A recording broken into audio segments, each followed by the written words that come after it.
Bonjour à tout le monde, merci d'être venu et de participer au développement du passif. Je me présente Tugdual Alain, gérant de la société Équipe Ingénierie, donc bureau d'études spécialisé dans la construction passive. Et donc là, on va avec Richard, on va vous faire un webinaire sur euh, plutôt à destination des maîtres d'ouvrage ou des maîtres d'œuvre, mais vraiment en toute première partie de conception, sur les bonnes pratiques pour savoir comment manager et piloter un projet Passive House. Voilà, depuis les premières intentions jusqu'à le tout début d'esquisse, disons. Voilà. Richard, je te laisse te présenter. Ouais, bah c'est parti. Donc, Richard Frank. Je suis passé par différentes périodes. Je suis à mon compte depuis 10 ans, indépendant, assistant maître d'ouvrage confort, énergie, environnement, et étant passionné par le Passive House, je suis en AMO plusieurs projets, plutôt dans le domaine tertiaire au sens large, et pas mal dans le marché public. Par le passé, j'ai fait beaucoup de maîtrise d'œuvre et un peu de maîtrise d'ouvrage, donc finalement j'ai un peu toutes les facettes et c'est ça qui m'a permis d'un peu de collectionner tous les leviers, tous les pièges que j'ai absorbés un peu comme une éponge et que je restitue aujourd'hui dans le cadre de mes missions auprès des maîtres d'ouvrage pour les aider justement à conduire des projets qui vont aboutir à quelque chose qui répond à ce qu'ils souhaitent vraiment.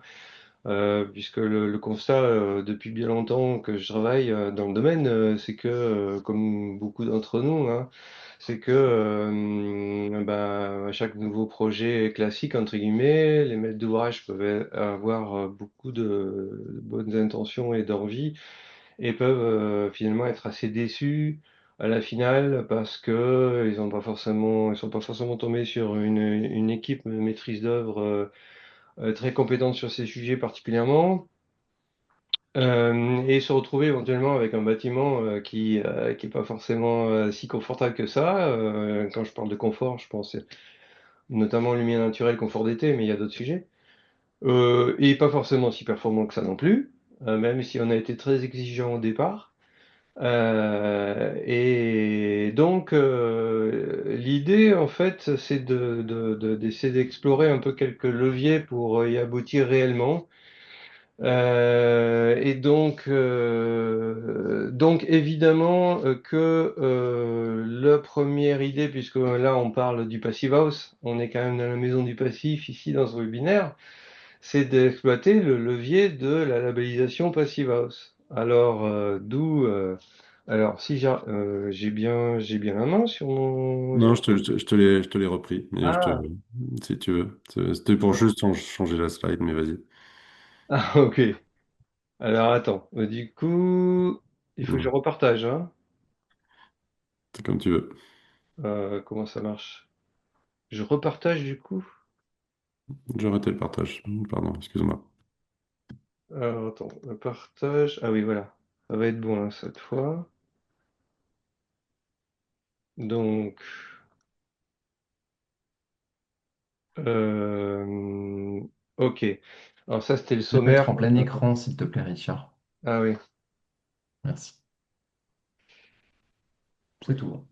Alors le sommaire, en fait, oui, il y a quatre parties. La première, c'est celle que je présente et je passerai ensuite la main à Tugdual. En fait, je vais essayer de prendre qu'une dizaine de minutes finalement. Je vais présenter que la partie vraiment vue du côté du maître d'ouvrage. Ensuite, Hugues Dual développera tout ce qui est les clés de la conception passive, les freins psychologiques aussi, à la fois pour le maître d'ouvrage et le maître d'œuvre. Et puis, il y aura un petit mot sur la formation qui a lieu fin janvier pour la première, concernant nos sujets justement d'accompagnement et de gestion de projets Passive House. Oui, alors mais moi j'ai quatre folios finalement à passer en revue. Donc le premier, il illustre la première idée qu'on a quand on parle de Passive House, c'est-à-dire d'essayer d'obtenir la meilleure performance possible et surtout en fait d'avoir une performance à coup sûr parce que Si on est très ambitieux dans un programme d'opération, hein, chez le maître d'ouvrage, sans demander du Passive House spécialement, mais en essayant de border le programme de façon sérieuse pour essayer d'avoir la chose la plus performante possible, on n'a pas de garantie du résultat. Bon, c'est représenté un petit peu humoristiquement dans le petit schéma qui est là, que je vous laisse découvrir, mais en gros, on a un projet classique caricaturé à gauche, pas si caricaturé que ça forcément d'ailleurs. On part tous avec de bonnes intentions et on se retrouve avec un peu, de façon aléatoire, des résultats pas toujours au rendez-vous à la fin du projet. Dans le cas du Passive House, d'autant plus, forcément, si on demande une labellisation, et je crois que c'est une des conditions importantes pour arriver vraiment à quelque chose de très performant. Une labellisation Passive House, on est sûr du coup, parce que je crois que bon, tout le monde dans ce webinaire a des notions quand même sur le Passive House, et on sait que on est un peu dans l'entonnoir, c'est-à-dire que la maîtrise d'œuvre vraiment doit s'organiser intelligemment avec toute son équipe pour arriver au résultat dans le budget, un vrai résultat et qui ne soit pas donc un projet tiré par les cheveux pour obtenir le Passive House. Hein, c'est vrai que sur certains projets, le maître d'œuvre éventuellement pas très compétent en Passive House, mais quand même retenu pour faire un projet Passive House, va un peu découvrir au fur et à mesure. On n'aura pas forcément les compétences au départ pour faire quelque chose de très bioclimatique, etc. Et du coup, il va falloir un peu tirer le projet par les cheveux pour qu'il rentre dans le moule du Passive House, voire du coup amener des surcoûts au projet. C'est ce qui fait penser que, a priori, le Passive House pourrait présenter des surcoûts, ce qui n'est pas du tout le cas. Et ça, TucDual va bien l'exposer. Donc, non seulement il faut, non seulement, bon, certes, on a la garantie d'avoir quand même quelque chose de très performant au bout, mais il faut aussi d'abord avoir une bonne maîtrise d'œuvre, il faut que le maître d'ouvrage arrive à attirer les meilleurs maîtres d'œuvre capables de faire dans le budget.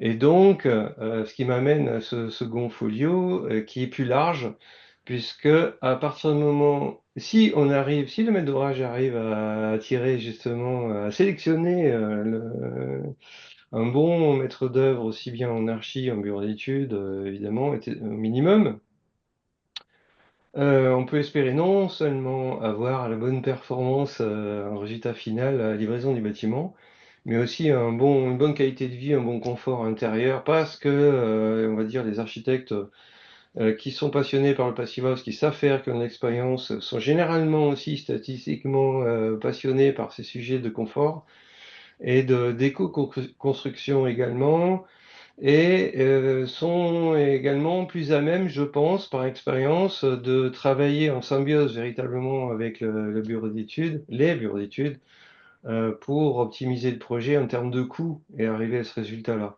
Donc on peut faire un bâtiment au même coût qui soit Passive House et très confortable et éco-construit, etc. Donc le maître d'ouvrage, en fait, pour arriver à ce résultat dont ils rêvent tous, il a une stratégie de projet, comme j'appelle, à adopter pour moi, qui repose justement sur la demande, idéalement, l'exigence de la labellisation Passive House dans son programme, mais aussi qui se donne les moyens d'attirer les meilleurs maîtres d'œuvre possibles, hein, surtout en marché public, pour essayer d'éviter le phénomène de loterie et des risques d'un jury pas forcément suffisamment aiguillé. C'est ça que je vais un petit peu développer dans mes deux derniers folios. Le suivant, ben, il est justement relatif à, l'attractivité auprès des meilleures équipes de maîtrise d'œuvre, que ce soit en concours, en conception-réalisation, marché global de performance.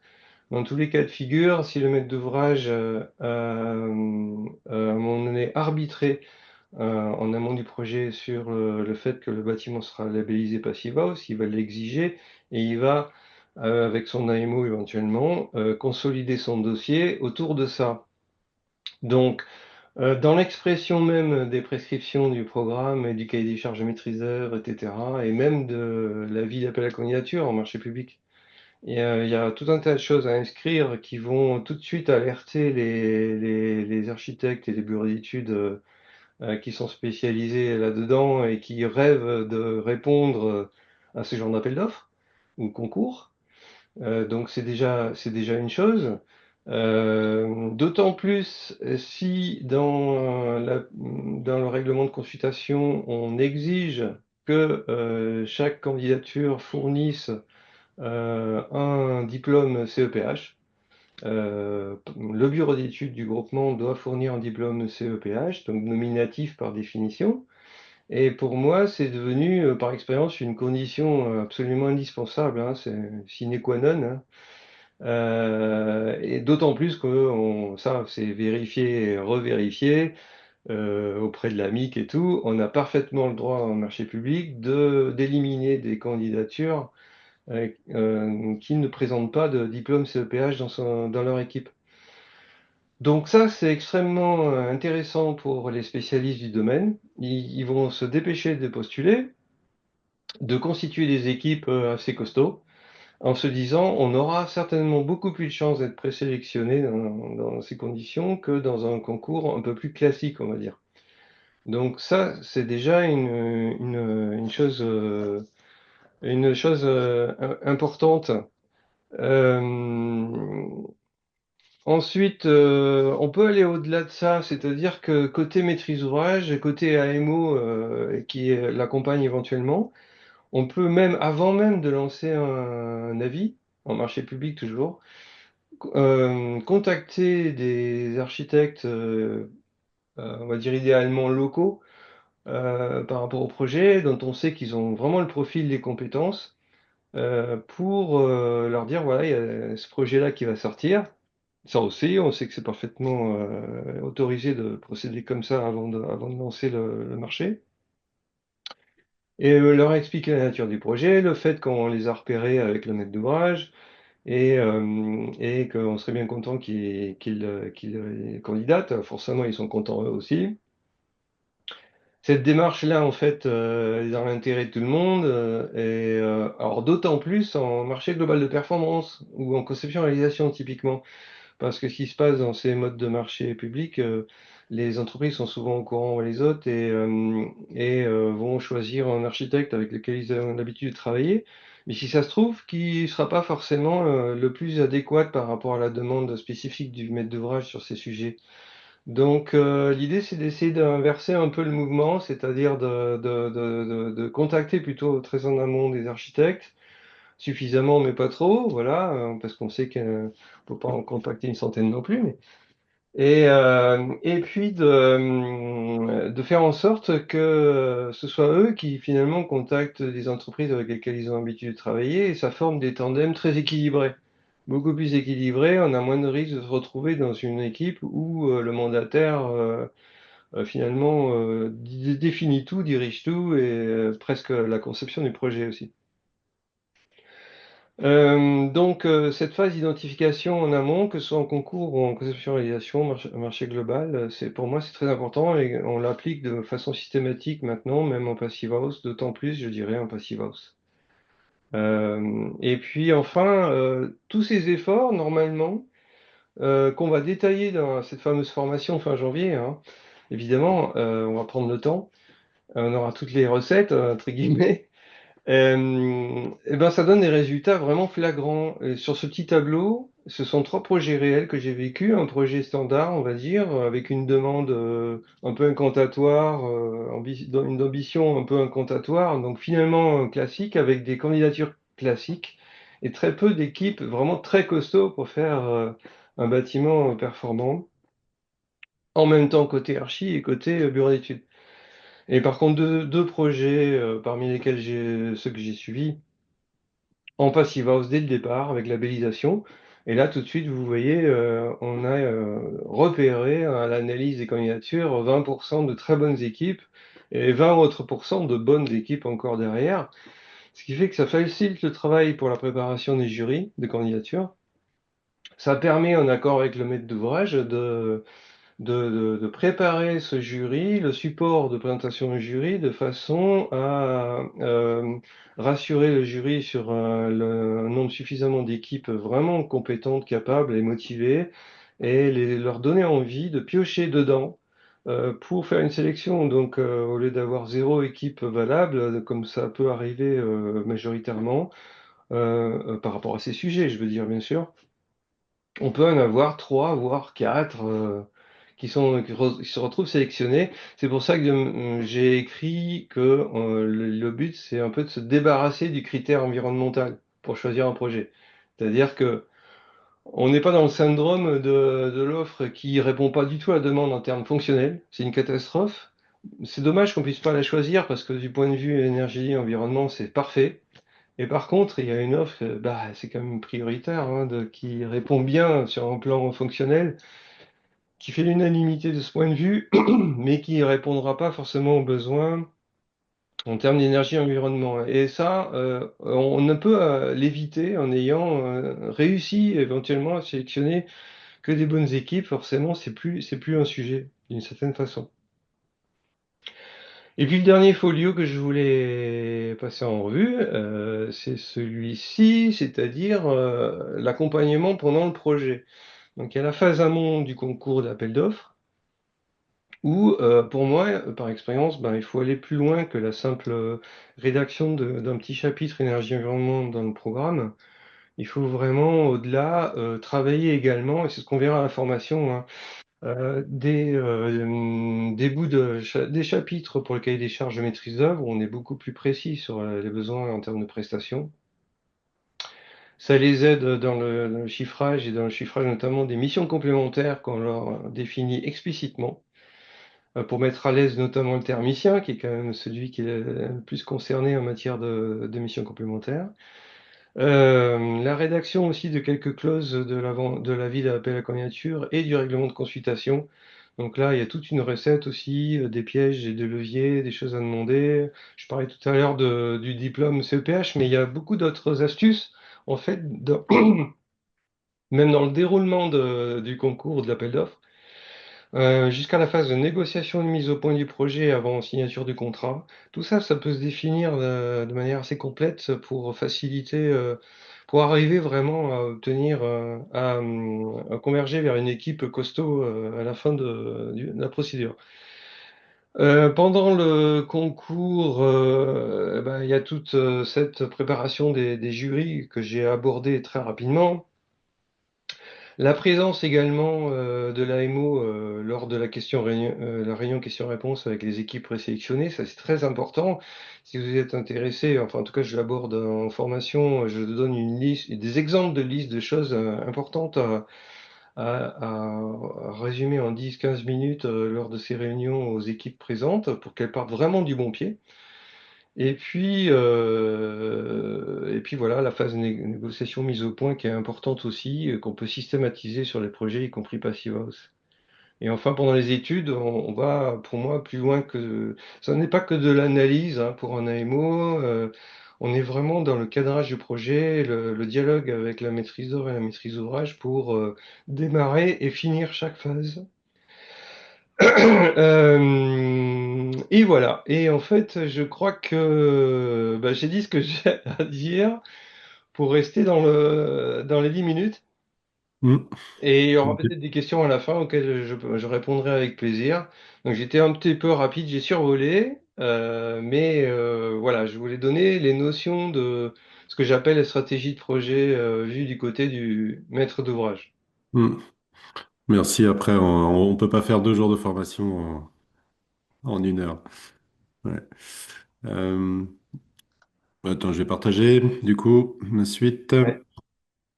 Alors, ce qui est drôle avec Richard, c'est qu'en fait, on est arrivé exactement à la même conclusion.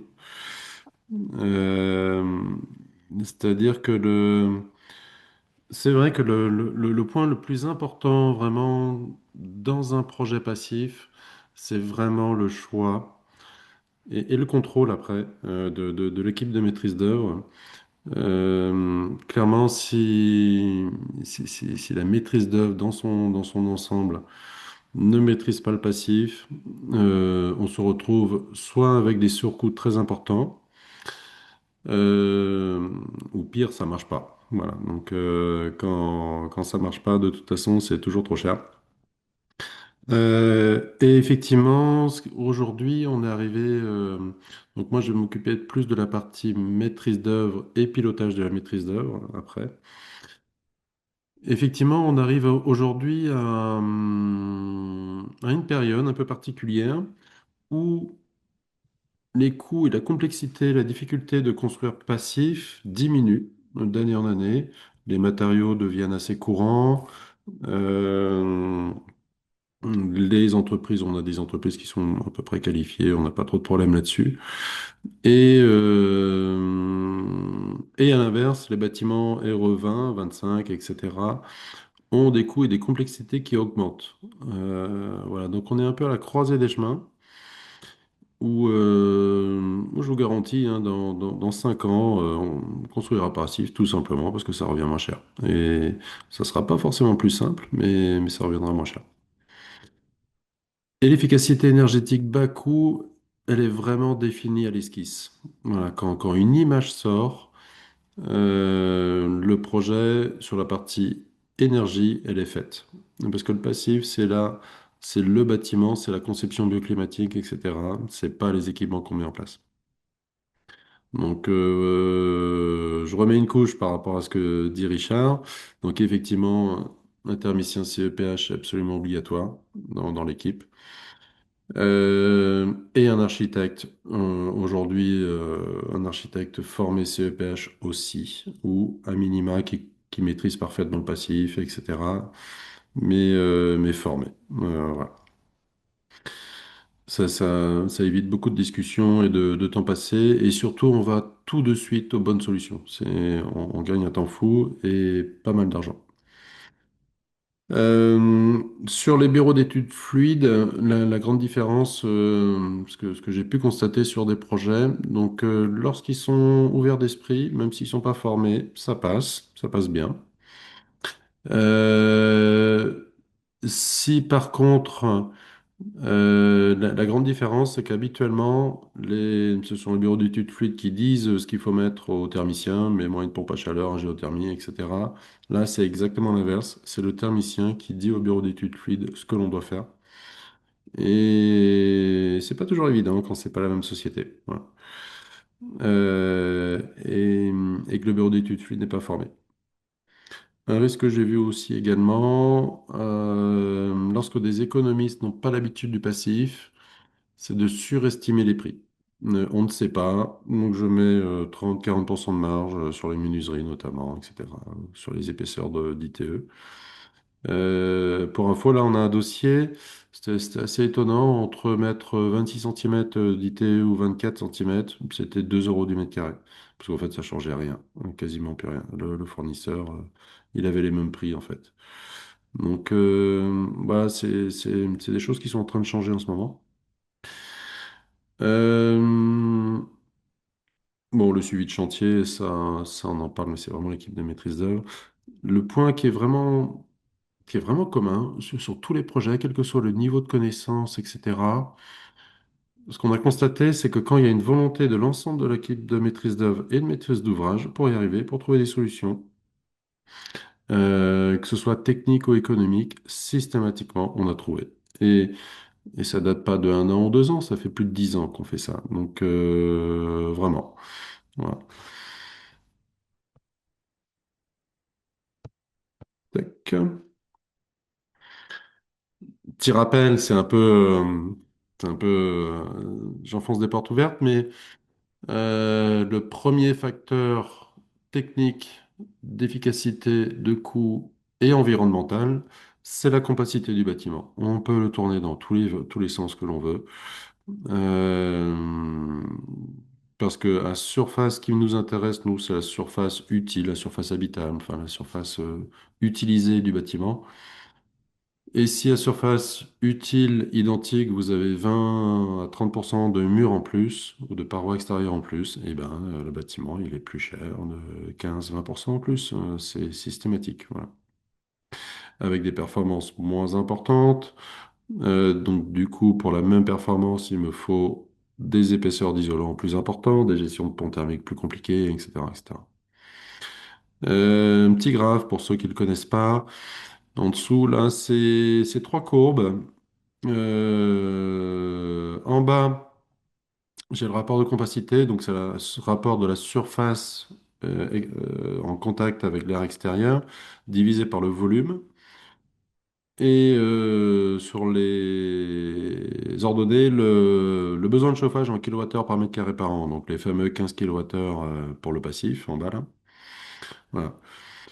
Et ils ont pris des bâtiments existants, ils ont regardé leur consommation, ils ont constaté, on voit bien les trois droites, plus les bâtiments sont compacts et plus ils sont efficaces. Et je suis à peu près sûr qu'on pourrait faire la même chose si on avait fait les coûts de construction en bas.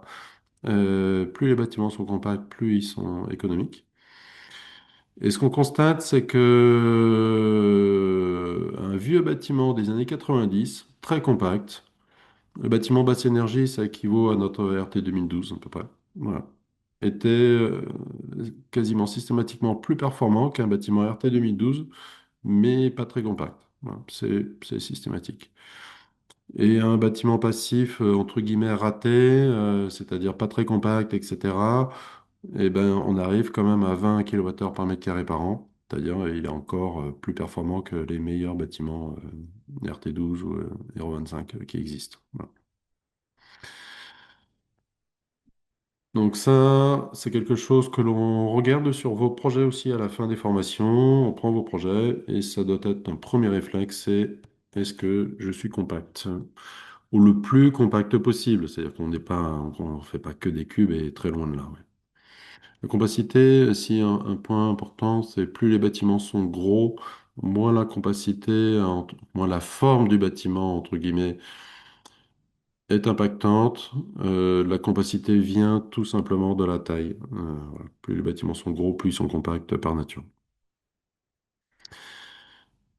Normalement, vos concepteurs vont systématiquement, à chaque début de projet, ça paraît fou, hein, mais je donne des formations aéro-20 aussi. Pas mal de monde, voilà. Et, et je vous jure, j'apprends aux gens où se lève le soleil l'été, où il se lève l'hiver, et à quelle altitude il est en été et en hiver. Voilà, Donc aujourd'hui, quand moi je vois un plan, je sais tout de suite, tiens, le soleil il va être là, je vais avoir de la surchauffe, ah bah non, en hiver, je vais pas avoir beaucoup d'apport, voilà. Mais on en est là, hein. C'est-à-dire que je vois encore des façades toutes vitrées plein est, plein ouest et non protégées. Et ça pose aucun problème à qui que ce soit. Non protégées du soleil pour l'été.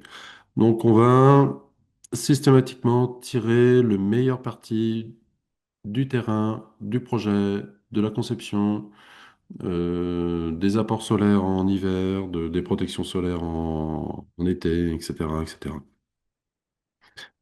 Et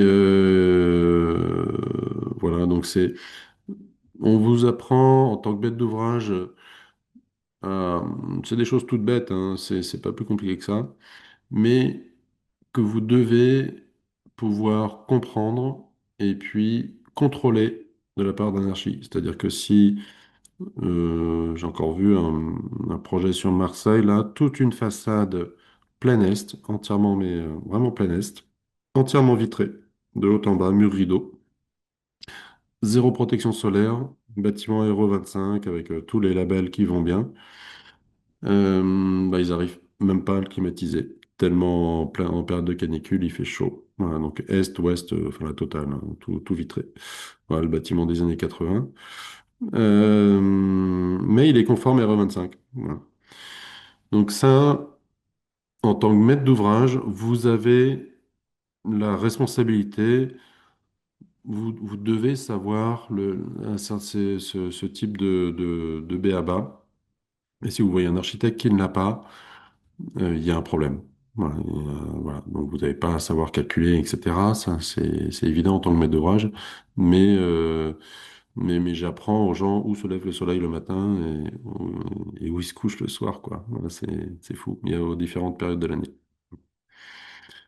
Donc la conception bioclimatique, l'orientation, les protections solaires, où est-ce qu'on met des arbres, au sud, à l'est, à l'ouest, pourquoi au sud, ça sert pas à grand-chose s'il est loin, pourquoi des feuillus, voilà, voilà.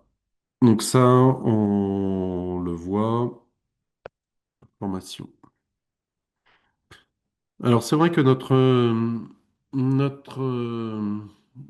un peu philosophie de conception, et on a depuis le début, c'est vraiment de chercher des solutions et de dire que, et de trouver des solutions pour rendre le passif le plus accessible possible et donc que ça reste dans un budget standard. Voilà. Il faut absolument que ça reste dans un budget standard pour que ça se développe.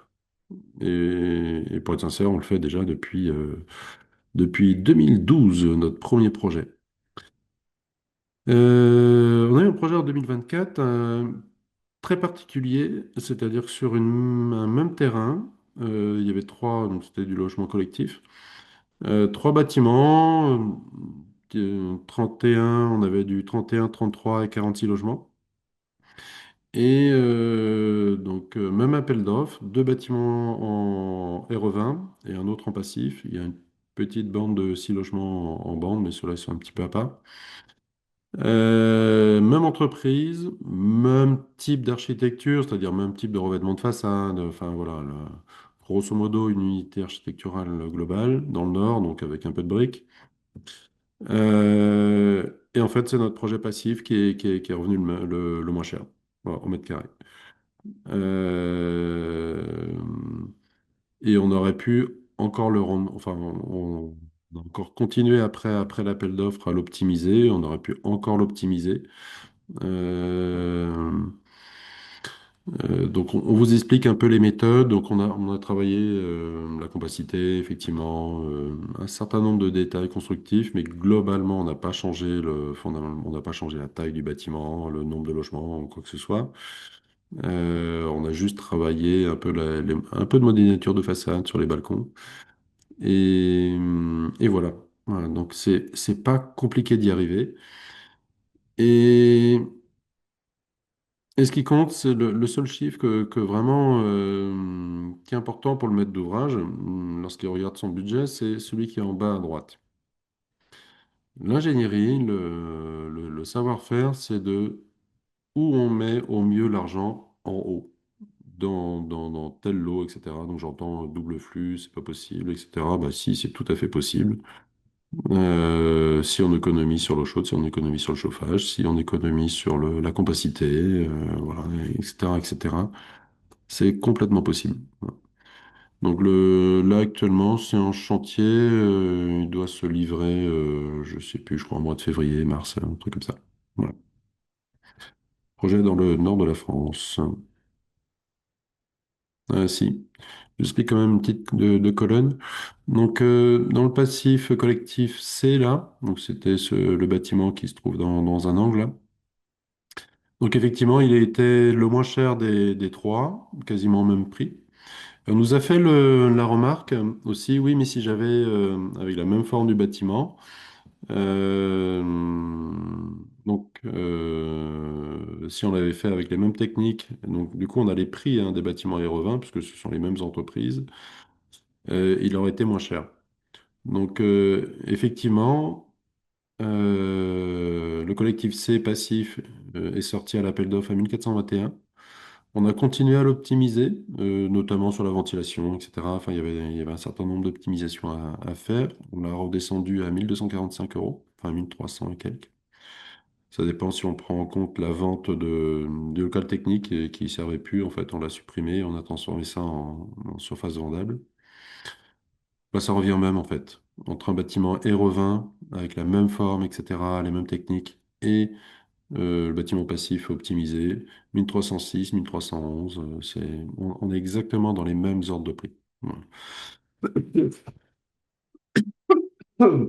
Excusez-moi, il y a des petits virus qui se baladent en ce moment. Voilà. Tac. Ça marche aussi pour les bureaux. Alors pour les logements, ça marche quand on arrive aux alentours des 15 logements.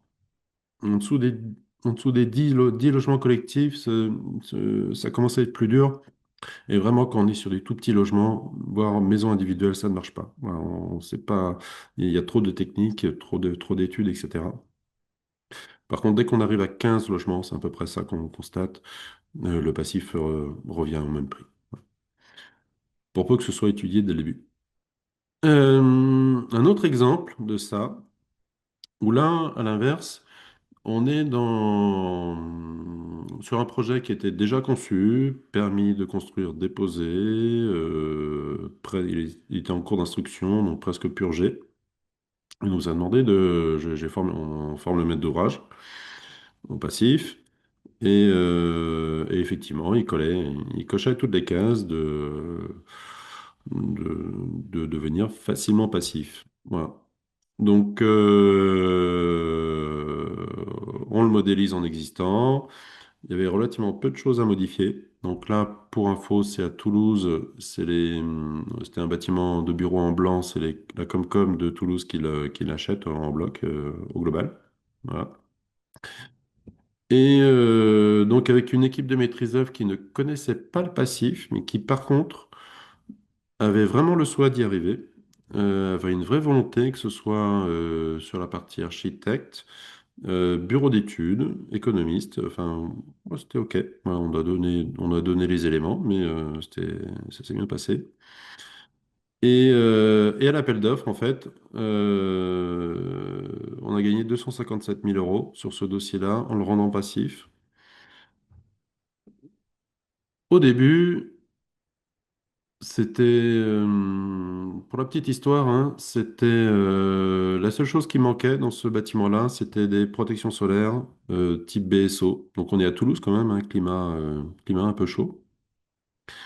Et sur les fenêtres, il n'y avait aucun BSO, rien, nulle part. Voilà. Donc on a demandé à en mettre partout, quasiment. Donc on nous dit, ouais, ça coûte cher. On dit, bah, ok. Mais ça nous a permis quasiment, avec d'autres choses, de diviser par 3 la taille de la clim. On est passé de 450 kilowatts d'installation à 150. Et pour être sincère, on en aurait eu besoin de 2 fois moins. Mais c'est ok. Euh, Et le bilan, mise en place des BSO, enfin division par 3 de la taille de la clim, et puis optimisation de la ventilation, on a gagné 260 000 euros. Voilà, sur, je sais plus, c'était 5 ou 6 millions, un truc comme ça. Voilà, donc c'est.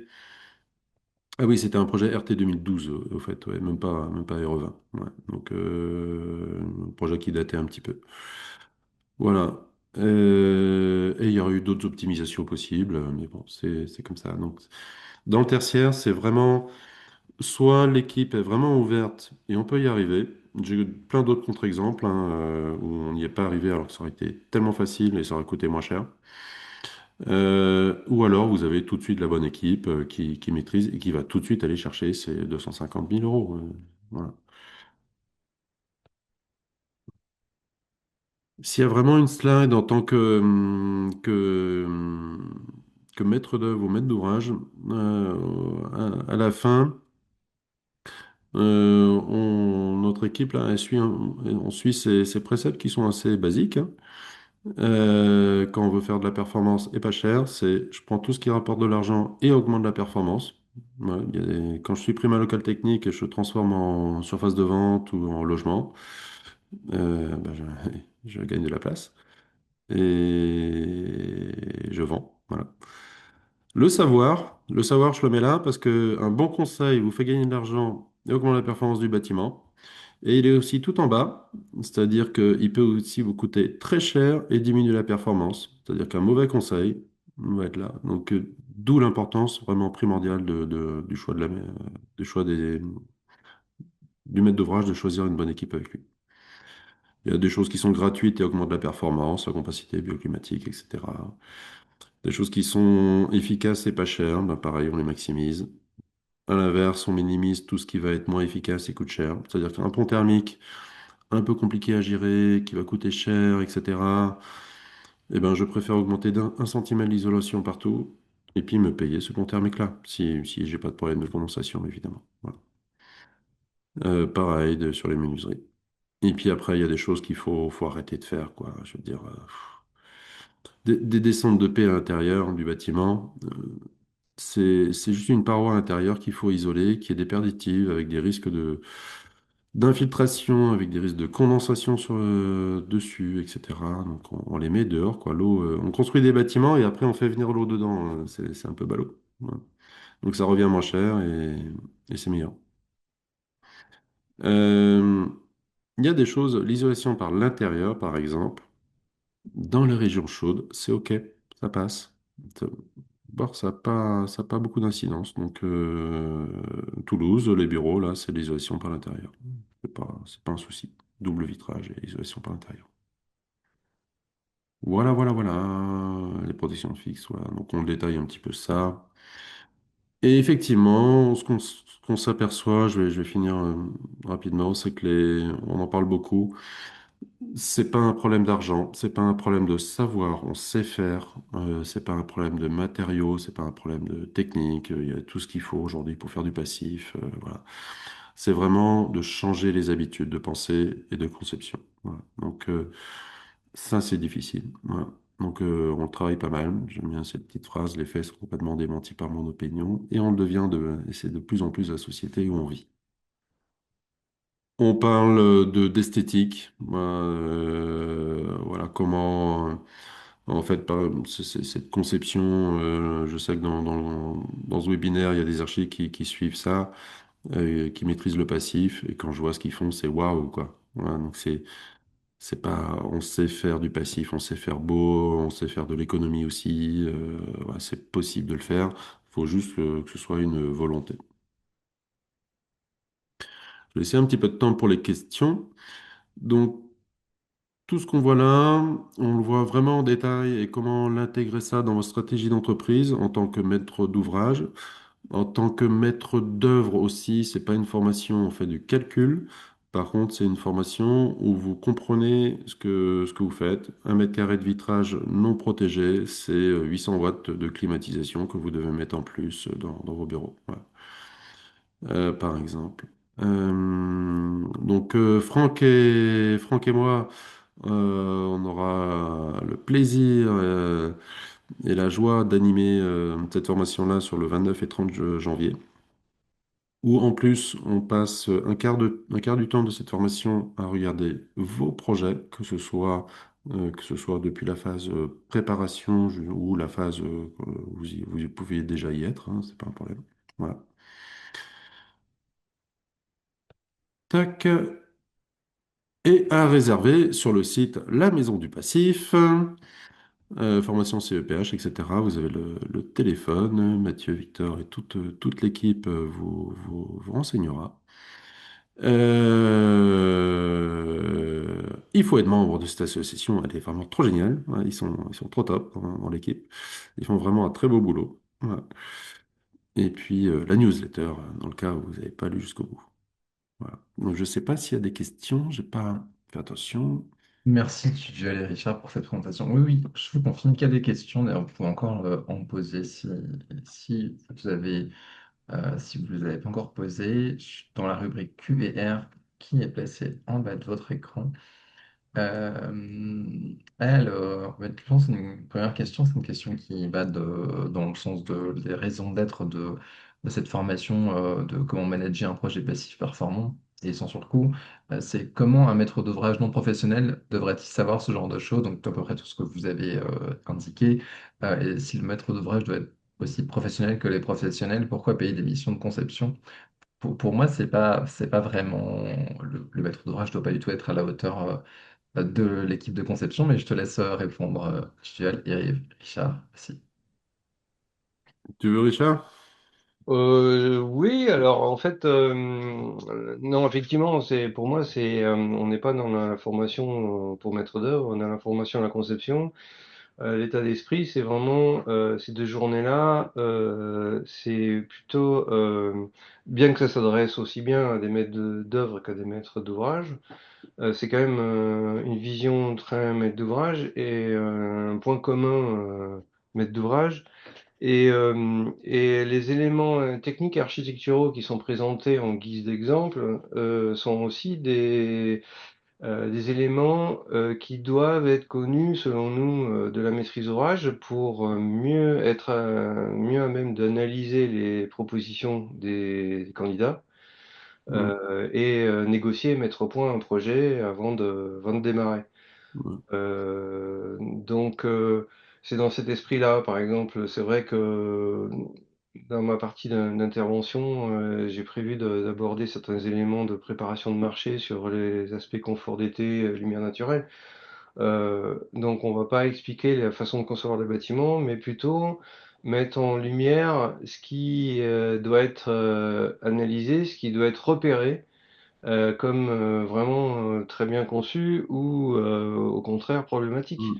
Donc, dans ce Ouais, sens-là. Donc, on va pas dans le détail, et certainement pas dans les calculs de conception en tout cas, c'est certain, mais plutôt dans la vision macro et l'identification des sujets à mettre au point sur les projets. c'est comment savoir contrôler et choisir. Et il y a des choses toutes bêtes hein, pour les maîtres d'ouvrage, pour déterminer, bah oui, je vois que mon concepteur il maîtrise ou pas, voilà, tout simplement.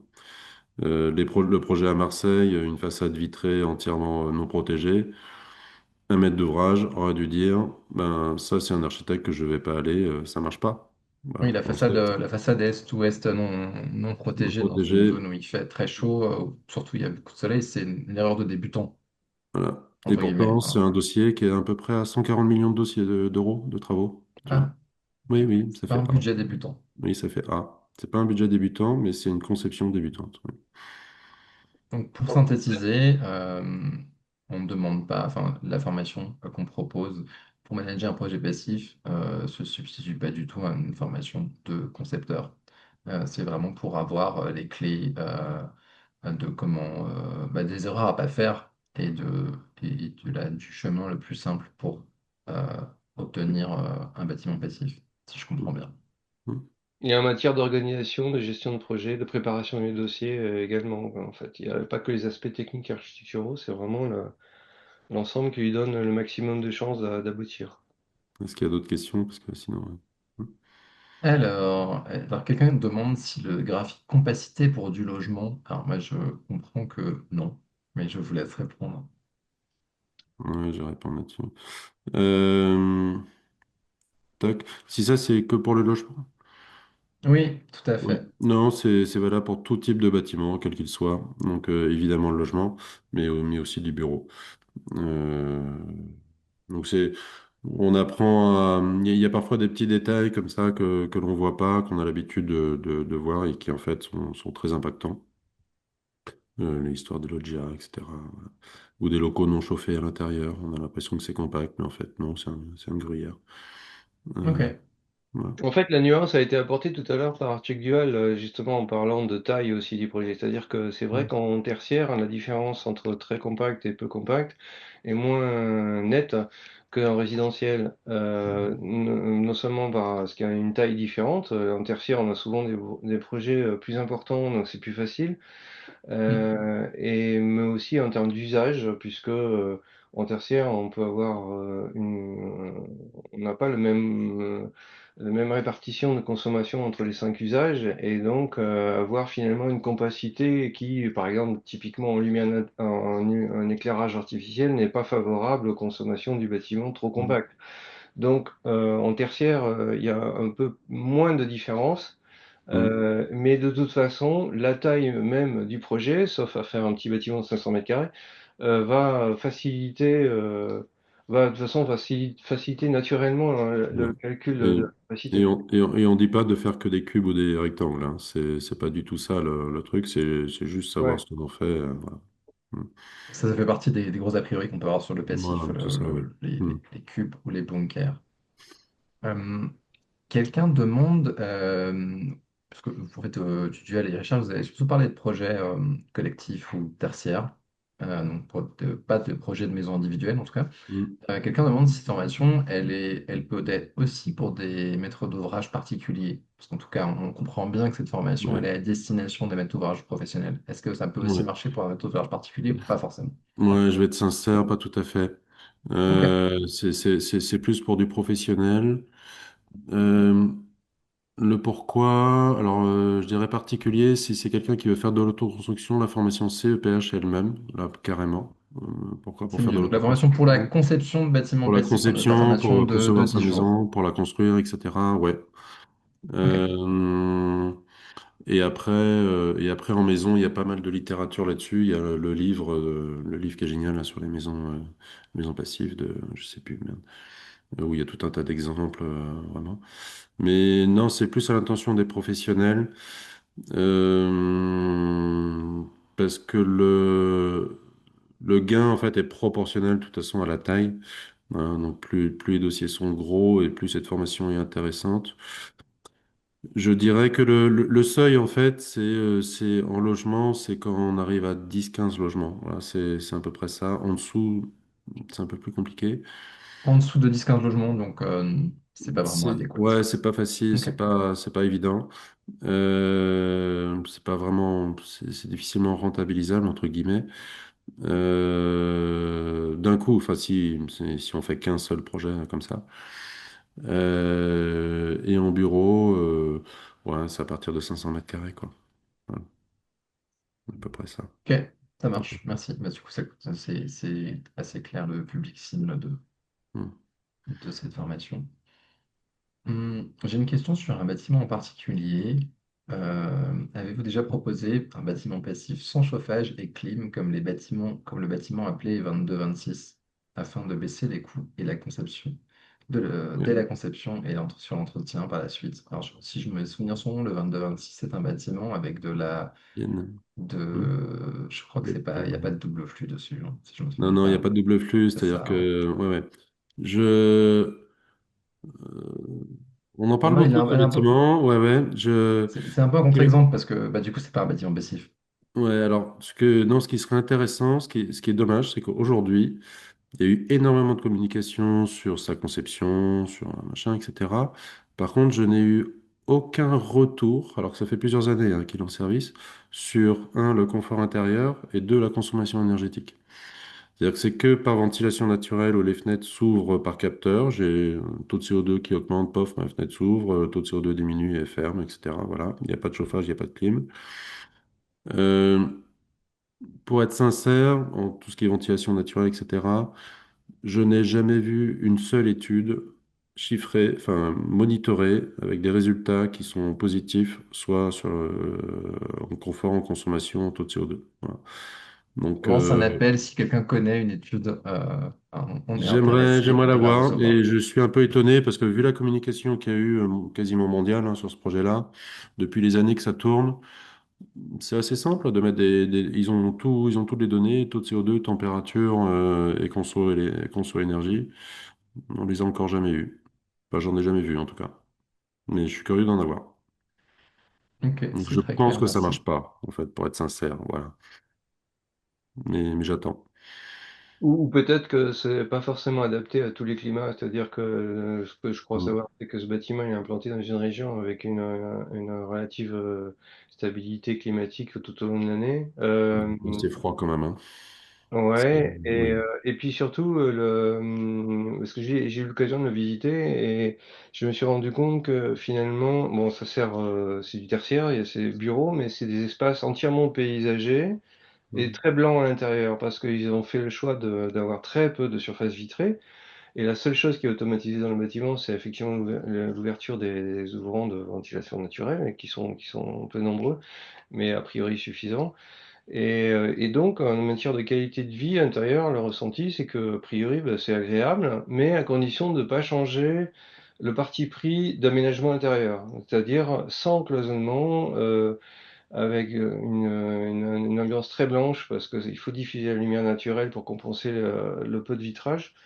Et là, ça doit tenir le coup, parce que même en ventilation naturelle, Hmm. dehors, c'est peut-être plus facile, parce que le bâtiment étant tellement carré, compact, avec plusieurs expositions, ça peut Mais fonctionner. pour moi, ça marcherait. Ils auraient mis les données et ils auraient diffusé. Parce que le concept est génial.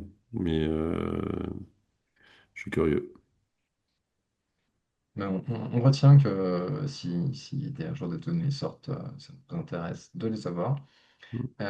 Quelqu'un demande si vous avez des exemples de logements collectifs pour un bailleur social. Là, pour le coup, j'ai l'impression que les bailleurs Oui, sociaux sont vraiment public cible de ces oui, tout à fait. formations. Ouais. On en a bailleurs sociaux, promoteurs privés, etc. D'ailleurs, ce que le projet là, c'est pour. Enfin, ça a été vendu après Villogia. Le projet La Cara que tu nous as montré, c'est ça? Ouais, c'est Villogia qui achète les bâtiments Ok, en bloc. d'accord.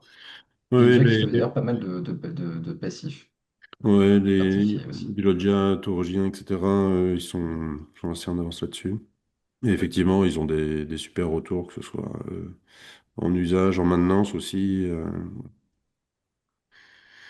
en taux de J'en location. profite pour dire aux bailleurs sociaux qui éventuellement nous écoutent que s'ils souhaitent être mis en relation avec d'autres bailleurs sociaux qui ont déjà fait du passif, c'est aussi notre rôle en tant qu'association de mettre en relation les pairs pour qu'ils puissent directement dialoguer. N'hésitez pas à le contacter pour ça. Et je crois qu'on a fait le tour des questions. Est-ce que tu veux aller, Richard, des remarques, quelque chose Oh, qui bah, il y a t'intéresse peut-être d'avoir un point en intrigué? fait qu'on n'a pas évoqué, c'est celui des AMO, c'est-à-dire qu'un maître d'ouvrage sur un projet suffisamment important, il peut se permettre de prendre un AMO, c'est sûr que c'est davantage conseillé, Passive House ou pas Passive House, mais Passive House, Mm. d'autant plus intéressant d'en prendre un, et que dès lors, ça c'est un sujet qu'on aborde pleinement pendant la formation aussi, c'est finalement comment aussi choisir un AMO. Mm. Parce que si on prend un AMO entre guillemets standard, comme je parlais tout à l'heure de bureau d'études entre guillemets standard en maîtrise d'œuvre, pas forcément très pointu, ils vont pas forcément encourager le maître d'ouvrage à arbitrer en faveur d'une demande de labellisation Passive House, et il pourrait avoir le même genre d'idées reçues que pourrait avoir le maître d'ouvrage en matière d'impact coût, d'esthétique et compagnie, alors Mm. qu'on sait qu'on peut démontrer le contraire. Et donc, ça veut dire que cet AMO, déjà, eh ben, il faut exiger la même chose, c'est-à-dire et particulièrement en appel d'offres public, du coup, exiger la fourniture d'un diplôme CEPH aussi. Si jamais, au moment où le maître d'ouvrage consulte un AMO énergie-environnement, mais qu'il n'a pas encore pris sa décision parce qu'il souhaiterait avoir justement l'aide de ces fameux AMO pour consolider sa décision de passer en Passios.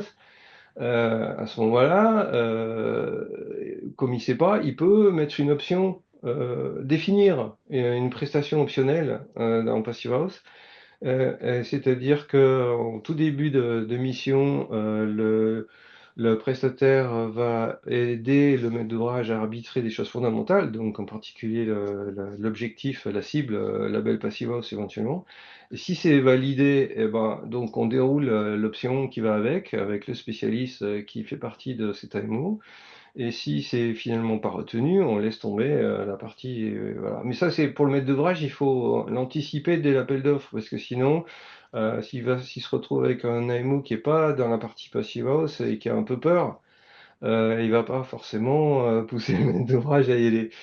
Il y a d'autres implications aussi, c'est-à-dire que typiquement en marché public, pour avoir du coup un bon AMO, par expérience, je constate qu'il vaut mieux privilégier des appels d'offres séparés entre le programmiste et l'AMO énergie-environnement, parce que souvent on regroupe pour essayer d'avoir un seul interlocuteur, mais on peut prendre le risque d'avoir un très bon programmiste, parce que c'est le plus important, mais du coup un AMO énergie-environnement associé qui est pas forcément pointu. Et puis la deuxième chose, c'est que le top pour moi, en appel d'offres public pour des AMO dans ces configurations-là, et en passive house en particulier, c'est d'avoir recours à l'appel d'offres, au marché d'appel d'offres restreint. Ce qui permet, un peu comme un concours finalement, de présélectionner des équipes AMO candidates sur négociation, enfin de les présélectionner, pardon, 3, 4, 5, et ensuite de les faire mariner sur un DCE, une prestation d'AMO plus précis, et de négocier avec elles. Alors ça, c'est beaucoup mieux à la fois pour le maître d'ouvrage qui voit venir vraiment les interlocuteurs en face et peut négocier librement. Et pour les AMO aussi attirés par ce genre de mission qui peuvent vraiment se mettre en valeur plus facilement pour essayer de remporter la mise. Voilà. Pour ces compléments. Est-ce que Ah, je tu vais as remettre la quelque dernière chose à slide.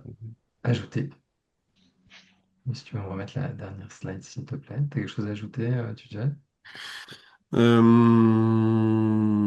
Non, non, non. Le- c'est à la fois technique et en même temps extrêmement simple l'information. C'est pour ça qu'elle s'adresse vraiment à peu près à tout le monde. Euh, Sachant que pour un particulier, c'est peut-être un peu trop. Ça serait peut-être pas adapté sur une maison parce que les solutions qu'on propose sont pas des solutions sur l'autoconstruction, des choses comme ça. Là, il faut plus aller vers il y a des groupements qui existent là-dessus, locaux plutôt. Ça s'adresse plutôt aux professionnels, et que ce soit sur du logement, enfin pour tout type d'activité d'ailleurs, vraiment, public ou privé. Et aussi aux architectes. On travaille beaucoup sur les projets et puis sur des exemples, des choses assez simples. Simples mais efficaces. Voilà. Et que ce soit des personnes expérimentées ou pas. Je vois, ça Il n'y a pas de fonctionne. prérequis d'expérience sur cette formation. Non, que ce soit vraiment complètement débutant, ça fonctionne très bien. Ou à l'inverse, des personnes qui ont déjà fait des projets passifs depuis un moment. Voilà, on a vraiment à peu près tout type d'exemple de projets à montrer. Et, euh, et on apprend tous les uns des autres aussi, parce qu'on se montre nos projets à nous, à la fin. Oui, ce que tu disais, c'est que pendant la formation, chacun peut venir avec son projet pour le montrer, C'est ça. On passe une éventuellement demi-journée à faire ça, obtenir des ouais. conseils aussi pour l'améliorer, pour le mieux le Mm. gérer. C'est ça. Ouais, on passe une demi-journée à faire ça. Et ce qui est bien, c'est que de voir les dossiers des autres bah, nous forme aussi à nous. Enfin, je veux dire, voilà, Ça on donne des apprend. idées. Ouais, tout à fait, ouais. Mm. Super. Bah, je vous Voilà. remercie infiniment, Tudual et Richard. Donc c'était le dernier le dernier webinaire de l'année pour notre association La Maison du Passif. Si ça vous a donné envie de suivre la formation, la formation Manager un projet passif performant et sans surcoût, la prochaine session, donc la première session, parce que c'est une nouvelle formation dans notre catalogue, aura lieu les 29 et 30 janvier prochains. Vous avez toutes les infos sur notre site. Il y a aussi un numéro de téléphone si vous le souhaitez. Appelez plutôt après les fêtes parce qu'on va aussi prendre une pause bien méritée. Et si vous souhaitez aussi devenir membre de notre association ou vous inscrire à notre newsletter, bah, toutes les infos sont aussi sur notre site. N'hésitez pas à y aller. Il y a pas mal de ressources gratuites qui sont accessibles à tout le monde. Et il ne me reste plus qu'à vous souhaiter une excellente soirée et de belles fêtes. Bonsoir, merci. Bonsoir et bonne fête. Merci à tous. Bonne fête.